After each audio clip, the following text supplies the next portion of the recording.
père, c'était un audacieux. Quand je repense à lui, il me fait vraiment penser à Bernard Tapie.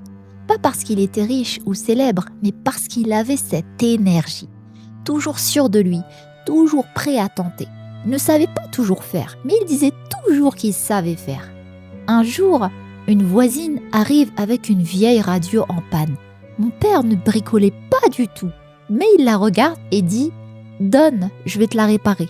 La radio n'a jamais marché. Mais ça ne l'a jamais arrêté. Il n'a pas eu honte, il n'a pas reculé, il n'a pas baissé les bras. Il a juste continué. Un jour, il décide de se lancer dans la vente d'or. Comme ça, zéro expérience, zéro formation, zéro réseau. Mais énormément d'élan. Petite, je ne comprenais pas. Je voyais juste un homme qui prenait des risques. Aujourd'hui, je comprends. Il ne cherchait pas à prouver. Il cherchait à se dépasser. Et c'est là que j'ai compris bien plus tard ce qu'il m'avait transmis, l'audace de tenter, d'essayer.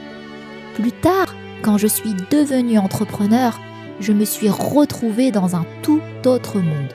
Un monde où on te dit « travaille dur, justifie, prouve, mérite, sacrifie-toi », où tu es souvent seul, où tu comptes tes heures, où tu te bats pour exister, surtout quand tu es une femme.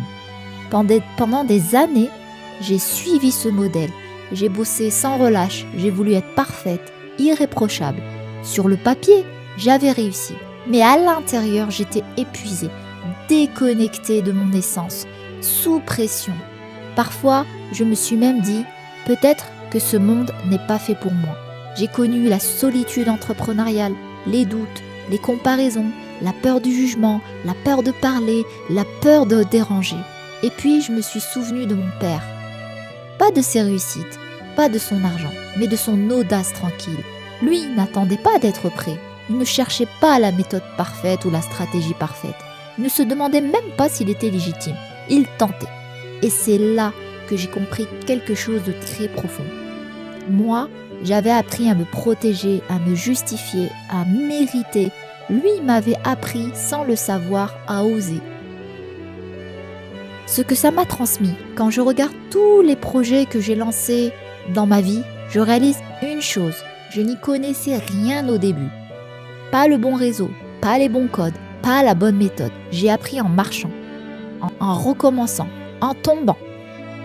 Et à chaque fois que j'avais peur, je repensais à mon père et à sa radio cassée et à son histoire d'or. Je me disais, si lui a pu tenter sans tout savoir, alors moi aussi, je peux. La leçon que je garde aujourd'hui, si je devais résumer ce que mon père m'a transmis, tu n'as pas besoin de tout maîtriser pour commencer. Tu n'as pas besoin d'être experte ou parfaite pour te lancer. Tu peux démarrer petit, à ton rythme, parce que l'audace, ça s'apprend. Et parfois, elle commence simplement par un père ouvrier qui n'a pas eu peur de dire « donne, je vais essayer ».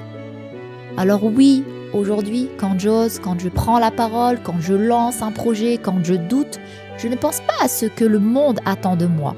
Je pense à mon père et je me rappelle que voir grand, ce n'est pas une question d'argent, c'est une question de cœur.